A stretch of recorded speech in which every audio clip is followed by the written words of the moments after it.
Curran, will start with what I think is the biggest fight on the upcoming schedule. It's going to be a Fox pay-per-view, and Fox is expected to announce all their fights upcoming on the Saturday card between Delorme and James. It's Errol Spence coming back from his accident, going up against Danny Garcia, a fight for 2 belts in the welterweight division. And let me tell you why I think this fight right here could do the biggest numbers on pay-per-view. When you talk to a promoter, when they look to put together a successful pay-per-view, they're looking for 2 things. They're looking for known commodities and a bigger fight to come out of it. And you have that with Spence and Garcia. Everyone knows who Errol Spence is. He's one of the best fighters in the game. He's one of the best welterweights in the game. As for Danny Garcia, a fighter that has appeared on multiple PBC platforms, one of the better known fighters in boxing. Throw in the fact that both of them are very rarely in bad fights. Throw in the fact that there's a lot of question marks swirling around Errol Spence because it's the first fight since his accident. Throw in the fact once again that a super fight with Terrence Crawford hangs in the balance as well. This is why I think, from a business standpoint, Errol Spence versus Danny Garcia could do huge business. There's a lot of very intriguing storylines. It's a very interesting matchup, and I actually think this is a once-in-a-lifetime opportunity for Danny Garcia, and I'll tell you why. If Danny Garcia had fought the old Errol Spence, the one before the car accident, conventional wisdom would have said Errol Spence would have won that fight, maybe won that fight easily. Now, at this point, we don't know what Errol Spence is. No one knows. We've seen the video of the car flipping over. We saw the interview with him and Brian Kenny where he didn't seem to necessarily be all the way back. So because it's such a big unknown, that's a huge advantage to Danny Garcia. That gives him an opportunity to become a unified champion and win the WBC belt and the IBF belt. And if, let's say, it is the old Errol Spence and Danny Garcia loses this fight, that's okay because you lost to a top pound-for-pound fighter, a star. And in that case, Garcia's only losses will be Porter, Thurman, and Errol Spence. That's not too bad. So I think this is a great opportunity for Danny Garcia. Absolutely. He wins this fight, it'll be funny. Danny Garcia will have 2 belts, and if you ask boxing fans out there, they probably don't have him in their top 3. He's just right on the outside looking in. But like I said, he's a known commodity. You know you're going to get with him. As for the actual fight, from a fighting standpoint, the X's and O's, Errol Spence is one of the most prolific, just offensive fighters in all of boxing in terms of CompuBox stats. What we do here is #1 in multiple categories in the welterweight divisions: punches thrown, punches landed, power punch percentage, jabs landed, body shots landed. If you're making a prototypical fighter, you're playing Fight Night is back and you're creating a fighter, you're going to get something very close to Errol Spence. I think he's one of the better offensive fighters in all of boxing. He also likes to stand and trade. He doesn't mind, getting in the phone booth, sort of say. Same thing he did with Porter and letting it fly. Danny Garcia, on the other hand, is the same exact way. He's a guy that likes to stand and pick and choose his shots, doesn't really use a lot of lateral movement. Neither guys use a lot of lateral movement. From a fighting standpoint, from the X's and O's, this fight could turn out to be really exciting. Another thing is both guys have really good chins, and Danny Garcia can crack. And we're going to see early on if Errol Spence can withhold that with the new grill and like you talked about with the car accident. Stylistically, it's interesting. Physically, it's interesting. What I actually think is even more interesting is the mental aspect of it, and that goes back to Errol Spence. To be a top pound-for-pound fighter, you need to have that confidence, that almost that bordering on that ego, right? That cockiness. Errol Spence definitely had that, and that led him to the top of the game. Now, after this car accident, it seems like that type of thinking has remained. I actually interviewed his trainer, Derek James, at the end of last year. They didn't want a tune-up fight. They wanted to go straight to Manny Pacquiao or now Danny Garcia. And obviously we know he's going to get Danny Garcia. It's also interesting that the lockdown, quarantine, things like that, that actually might play a big benefit for Errol Spence because he probably wanted to come back and prove the haters wrong. Earlier in the year, he had more time to rest and heal. He even tweeted, he said, all these so-called boxing experts get screenshotted. Wait till November 21st is over. So you can tell he has a lot to prove in this one. Yeah, if you follow Errol Spence, he's been throwing some gems out there on Twitter. Doesn't really think when he tweets. He just boom, goes out there. He's riding on his horse. People are talking about his nipples left and right. Errol Spence is in the news. Errol Spence is everywhere. But you're right. He's a guy that needs motivation, it seems like. Go back to his fight with Mikey Garcia, where a lot of people were picking him, and a lot of people that did pick him said it's strictly on because he's the bigger guy, not because he's the better boxer. He's a guy that uses the bulletin board material. He's a guy that needs that extra edge. A lot of fighters need an extra edge, and you're going to need it too. And this time, no fans in the crowd. You're going to have to bring yourself up. So I expect this to do big business, and I'm excited for this one. When we come back, we're going to talk about a fight that's in danger. We just talked about a fight that's being made. One that's in danger, it's a fight that everyone wants to see. Teofimo Lopez and Vyacheslav Lomachenko.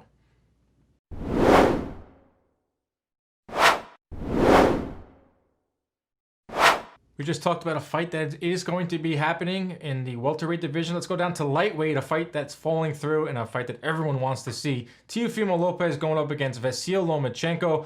The latest is that Teofimo is upset with the $1.2 million he was offered. And it sounds like that's a lot of money, but if you peel it back a little bit, you'll understand that that's kind of a low offer for a guy that is a champion and a guy that's looking to unify. If you take a look at some of the financials, because that's what's holding this up, $3.2 million is offered to Lomachenko. Like I said, $1.2 for Teofimo. Shows that roughly $5 million is in the pot. And that's the best they can do. Bob Arum has come out and said that why should Top Rank have to lose money because Teofimo thinks he's worth more. A little harsh, but it's kind of the reality of the situation here. And then you have David McWater, who is the manager of Teofimo Lopez, coming out and saying that we were totally fine with taking a pay cut, which is something I've been an advocate for the biggest fights to happen. We were fine with taking a pay cut, but not to this extent. If the ESPN wants this fight to happen, they have to kick in some more money. Something that a lot of boxing fans forget is that these networks can throw in some money to get it to the finish line. ESPN doesn't seem like they want to do that. Maybe it's because they were burned in the past with the Khan pay-per-view and Terrence Crawford that did not do well. There's a lot of question marks swirling around this fight. It's a fight that a lot of fans want to see too.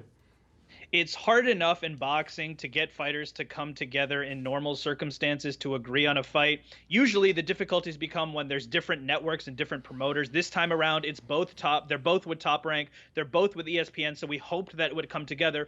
The wrench this time is that obviously we're dealing with a global pandemic. What that means is there's not going to be fans, no live gate. So there's no revenue from people actually coming to pay to watch the fight. That throws off the entire financial equation, and that means certain people are going to have to take a pay cut, whether that be the fighters, whether that be the promoters, whether that be the networks.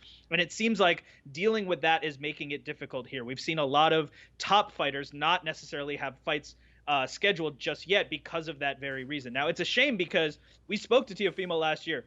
There is some bad blood there between Teofimo and Lomachenko. He said, I don't like him personally. He's not the people's champion. He acts a certain way when the cameras are on, a different way when the cameras are off.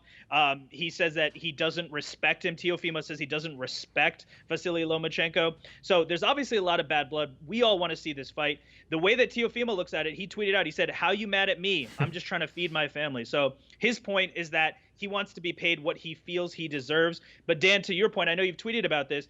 Someone somewhere is going to have to take a little less than they're used to. Yeah, David McWater called it a haircut. You know, we're willing to take a haircut, but not 1.2. So this is an example here. Fighter willing to take a pay cut. Fight that's a really good fight between two top guys. I would consider one of the best fights available. Not on pay-per-view. Still not enough money to be made. So the promoters have to take less. The fighters have to take less in order to see the best fights, or we're going to see glorified sparring matches, or we're going to see more fights move to pay-per-view. There's a reason why the biggest fights that were announced on Showtime last week were all pay-per-views, because it's a different budget. It's a different pay scale. You can pay the guys less with more upside of the pay-per-view buys to meet their demands. There's a reason why they're all going to pay-per-view. But I found some numbers here, and it's interesting. Tom Schwartz made $1 million to fight Tyson Fury. Luke Campbell made $1 million to fight Lomachenko. Khan made $5.5 to fight Terrence Crawford. Yes, I understand these were all pre-corona. None of those guys I listed were champions. None of those guys were fighting in what was going to be a unification bout.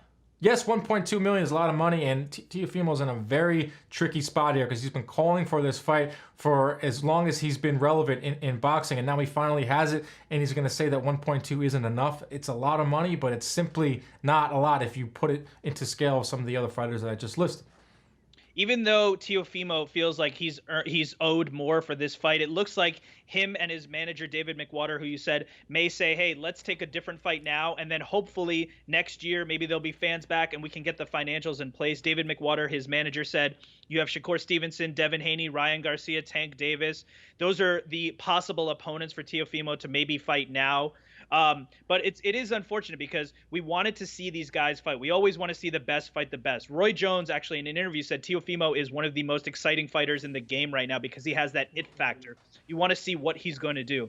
And at the same time, we don't want these fights to over-marinate. Teofimo Lopez is 23 years old, but Lomachenko's 32. We don't want to wait too long to see this big clash. Another thing too, and Teofimo was on our show a few weeks ago. He says the time is right now for this fight to happen. Neither guy is long for the weight class. Teofimo's going to grow out of it, and you expect Lomachenko to go back down. So the time is now for this fight to be made. I hope it happens, but monetary issues are what's going to keep holding this up. And I'm going to give you a prediction right now. We're not going to see Lomachenko versus Teofimo next. We're going to see Lomachenko versus Verdejo. That's what I'm saying. I hope it's not true. I hope they kept them together, and it's Teofimo and it's Lomachenko.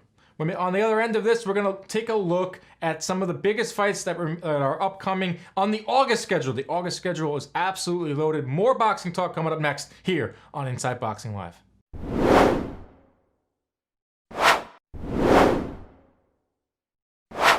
Believe it or not, Curran, we're entering the month of August. We're in a year where time doesn't matter, months don't matter, days don't matter, but the boxing schedule is getting better, bigger and better here in August, and I expect that to head into the fall schedule. But I'm taking a look at this schedule. I'm trying to figure out which fight I'm most looking forward to. I'll start it off. I'm torn right now. I'm torn between Eliter Alvarez versus Joe Smith and the all-Australian battle between Jeff Horn and Tim Tszyu. As for the Joe Smith-Alvarez fight, I'm always going to support Joe Smith. He's a fellow Long Islander. Joe Smith of the Smith Tree Service. Just on my way driving here after the hurricane that hit yesterday, there's trees all over the street. He might not even have to take this fight. He might be in retirement by the time he's done picking up all the trees, but that's a story for another day. For the Jeff Horn and the Tim Tszyu fight, a fight that's going to take place in Australia, I'm looking forward to this one simply because there's going to be fans in the crowd. I'm going on YouTube. I'm looking up old Yankee games to hear what a roar of a crowd sounds like. You've been watching boxing. Some fighters, the top-ranked guys, used crowd noise. Over on Showtime, no crowd noise at all. If you watch baseball, digital fans, piped-in crowd noise. We're living in weird times. I want to watch a fight that has some meaningful, an even fight with some crowd as well. So that's the fight that I'm most looking forward to. What about you? A lot of fights on the schedule. Showtime Boxing is back, as we know. It seems like Fox PBC is coming back. Matchroom Boxing just came back in the UK side. They're coming back to America. We gave credit to top-ranked Brad Jacobs and the ESPN team when they were able to safely do events. Credit to Matchroom for being able to safely do events. No fighters testing positive, and they were able to have the fights come together. A lot of fighters we've heard of on this August schedule. We've got Jamal James, Carl Frampton, Mick Conlon, David Benavidez, on and on. And you mentioned some of the great fights. For me, it's actually some of those matchroom fights that are most interesting to me. The one that's top of my list, Cecilia Brækhus versus Jessica McCaskill. And when you look deeper into the storylines, it's a very, very intriguing fight. Cecilia Brækhus, undefeated as we know.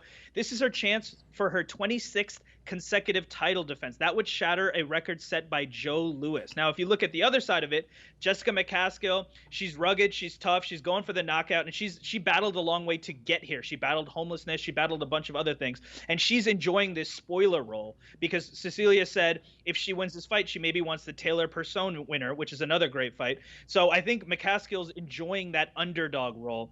There's also the Dillian White versus Alexander Povetkin fight, also on Matchroom. That's on August 22nd. I'm very much looking forward to that. They're heavyweights who have fought a lot of the top names in the sport, and I think that's another very intriguing matchup. Kurt, I'm going to start calling you the ambassador to women's boxing because you're creating storylines, you're mending relationships with whether it's Brækhus and Claressa Shields. I mean, you're the guy. You're the go-to guy for women's boxing. I do love me some women's boxing. One other guy, that I really do love, Sergio Martinez. Oh, right. How can I forget? August 22nd in Spain. You got to mark your calendar for that. If he wins this fight, he wants a rematch with Julio Cesar Chavez Jr. Dan, I know you are excited about that possibility. I am. I love me some Sergio. 2010, he was my favorite fighter. We're in 2020. I mean, it goes right in line with some of the fights that we're seeing now. The Legends League that Mike Tyson's putting together with Roy Jones. We're going to have more on that. We're going to have more on a lot of that in the upcoming weeks. But yeah, there's a lot of fights coming up in August. Benavidez is going to be back August 15th on Showtime. August 15th is a loaded day. I'm interested to see Benavidez. I think he's one of the best young fighters that some reason is not listed. When you say who's the best young fighter today, you hear Teofimo, you hear the Gervonta Davis, you hear Shakur, you hear Devin Haney, you hear Dubois over in the UK. Very rarely do you hear the name of David Benavidez. I don't know why, but I guess he was kind of forgotten about when he was doing when he was suspended for over a year. One of the youngest champions, a guy that the PBC I know is very, very high on. Listen to Tim Smith over at the PBC. They go on and on about Benavidez as the star potential, a Mexican-American fighter fighting at 168. Maybe he'll go up to 175, take on Canelo one day.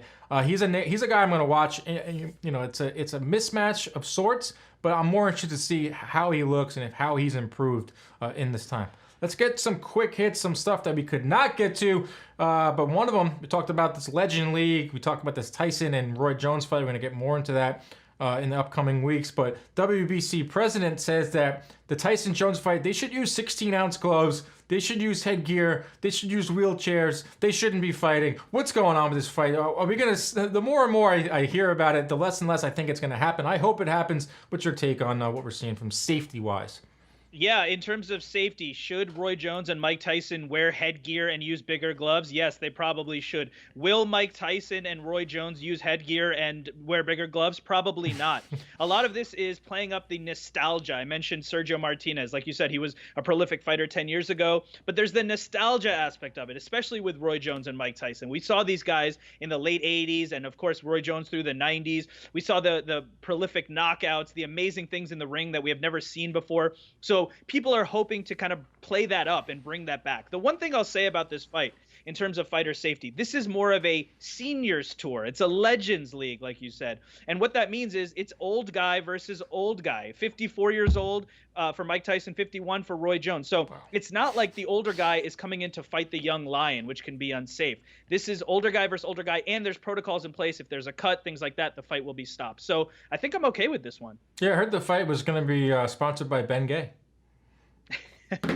Yeah, but I don't know what's going to go on in the actual. There's not going to be a winner. I think a lot of the bettors are like, wait, no one's going to win. And then you have Roy Jones. I'm looking at boxing scene right now. Roy Jones, the CSAC can't control Mike Tyson. Have to be ready for war. So they're saying the right things. They're hyping it up. It's a Mike Tyson fight. You never know what you're going to get. Now we don't know if the rules are going to be enforced or if they're going to be like recommendations. So it's just. The more I hear about it, the more I'm a little skeptical. I hope it happens. September 12th looks like Canelo's not going to be fighting. They're going to have the whole floor to themselves. Roy Jones and Mike Tyson. Wow. Another thing that I wanted to get to on the show before we say goodbye is it looks like Top Rank is going to be back with their bubble. They're not going to be doing Tuesdays and Thursdays. They're going to be doing 6 straight Saturday cards. Starting August 22nd, going straight to September, August 22nd, I should say, to September 26th. And the big thing that sticks out to me for this is I'm happy there's going to be boxing every Saturday, but why does it have to be Saturdays? We saw the Tuesdays and Thursdays. They didn't have the biggest success, but there's no longer fans that you have to fill in the crowd, and you want to have people that don't have to work. Let's get a little creative here. Why does it always have to be Saturday? Let's do some Sunday afternoons. Let's do some Wednesday nights and Tuesdays. I don't know why it has to be always on Saturdays. Yeah, it's interesting because when Top Rank and ESPN came back, they did these fights on Tuesdays and Thursdays, sometimes Saturdays. But that's when there was no other competition because the other promoters, the other networks weren't back. Now we have Showtime back. Matchroom and The Zone are back. We know Fox PBC is coming back, and they're all scheduling these fights on Saturdays. So as a boxing fan, you're saying, hey, wait a minute. Now I have to choose between fights. It would be better for us as fans if these fights were spread out through the week. That way we could watch all of them live. There's obviously, especially when you're watching from home, you want to see these fights live, you want to tweet about it, you want to see what's going on. And so it would be nice if these promoters and networks could figure out a way to have boxing on other days of the week. Not to mention all the other sports are back now. I mean, the other day, I think it was Saturday, there were 63 games on the schedule Saturday. In addition to Showtime Boxing, in addition to UFC, you had the NHL back, you had the NBA back, MLB is coming back, not with all their games because people are not going to casinos on baseball teams and ruining it for me as a Yankee fan. But yeah, there's a lot of boxing going to be coming around, but they're sticking with Saturdays. I guess that's the network thing. But one thing is for sure, you better get your DVR ready because the final quarter of 2020 is going to be absolutely locked and loaded. Curran Bhatia, thank you so much for joining us. Check out Curran's podcast, Ask the Experts podcast. Really good work that he does, and we'll get you on soon to cover all these upcoming fights on the schedule. Thanks so much, Dan.